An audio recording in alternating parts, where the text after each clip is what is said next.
حق تعالیٰ نے سمندر کی طرف سے ابابیل پرندہ کے گول بھیجے جو ہر ایک 3 کینکریاں ایک چونچ میں اور 2 پنجوں میں اٹھائے ہوئے تھا۔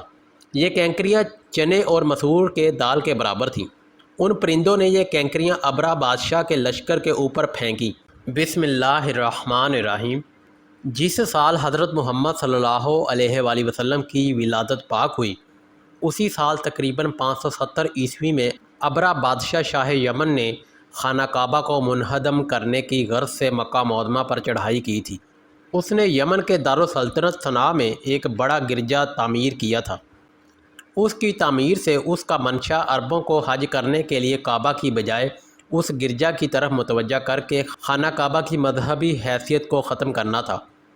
اس نے عربوں میں یہ تحریک چلائی کہ کعبہ بھی عبادت گاہ اور گرجا بھی عبادت گاہ ہے، مگر چونکہ گرجا کی تعمیر کعبہ کی تعمیر سے ہر پہلو سے بہتر ہے، اس لیے عربوں کو اس کے گرجا میں آ کر حج کرنا چاہیے۔ ابرا بادشاہ عیسائی مذہب رکھتا تھا۔ اس تحریک سے ایک شخص کنانی کو طیش آ گیا۔ وہ رات کو اس گرجا کے اندر جا کر غلاظت پھیلا آیا اور اپنے وطن روانہ ہو گیا۔ جب ابرا بادشاہ شاہ یمن کو یہ خبر پہنچی تو اس نے غیظ و غضب سے مغلوب ہو کر قسم کھائی کہ وہ بیت اللہ شریف کو منہدم ہی کر دے گا۔ مگر کعبے پر میری نظر شروع سے تھی، اسے نیست و نابود کرنا میرا خواب تھا۔ اب میں کعبے کے بزرگ اور محافظ کی فریاد سننے کے لیے تیار ہوں۔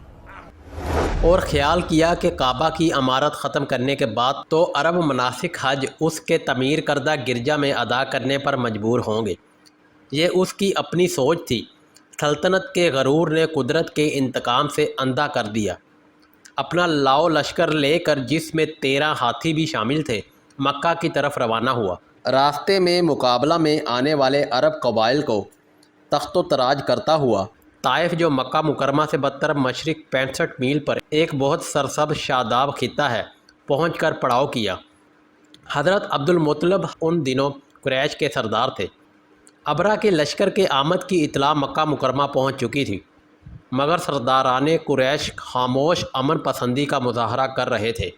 ابرا نے اسود بن مقصود نامی ایک حبشی کو مکہ کی جانب روانہ کیا، جو اہل مکہ کے مویشیوں کو ہانک لایا، جن میں حضرت عبد المطلب کے 200 اونٹ بھی شامل تھے۔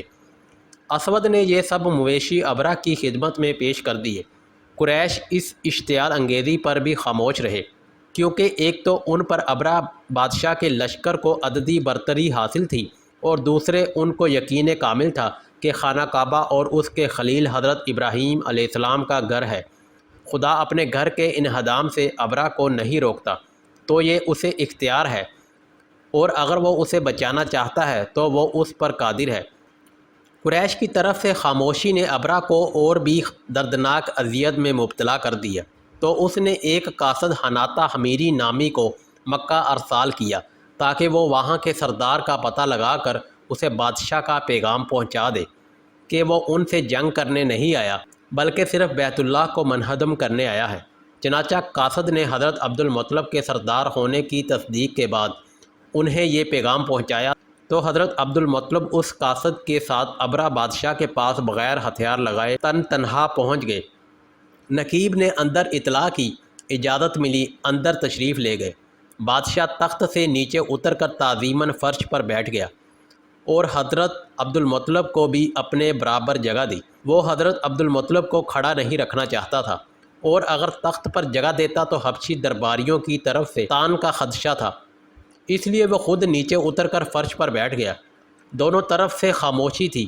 آخر ابرا بادشاہ نے خود ہی مہر سکوت توڑتے ہوئے آپ سے کہا کہ کسی چیز کی ضرورت ہو تو بیان کیجیے۔ حضرت عبد المطلب نے اس سے پکڑے ہوئے اونٹوں کی بازیابی کا مطالبہ کیا۔ بادشاہ یہ سن کر اور بھی حیرت زدہ ہوا کہ اچھا بوڑھا سردار ہے کہ اپنے اونٹوں کی فکر میں ہے اور اپنے خدا کے گھر کی سلامتی کا ذکر تک نہیں کرتا، حالانکہ اسے قاصد کی زبانی معلوم ہو چکا ہے کہ میں کس غرض سے آیا ہوں۔ آخر اس نے اپنی حیرت کا اظہار کر ہی دیا، جس پر حضرت عبد المطلب نے مختصر سا جواب دیا کہ میں اپنے اونٹوں کا مالک ہوں، اس لیے ان کی واپسی کا مطالبہ ہے۔ اس گھر کا جو مالک ہے وہ خود اس کی حفاظت کرے گا۔ یہ جواب پا کر بادشاہ نے اونٹ اور دیگر مویشی واپس کر دیے۔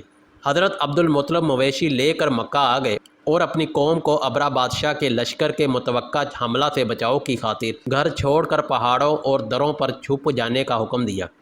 خود مع دیگر چند افراد قریش کے بیت اللہ کے دروازے کا حلقہ پکڑ کر قریش کی فتح و نصرت کی دعائیں مانگنے لگے۔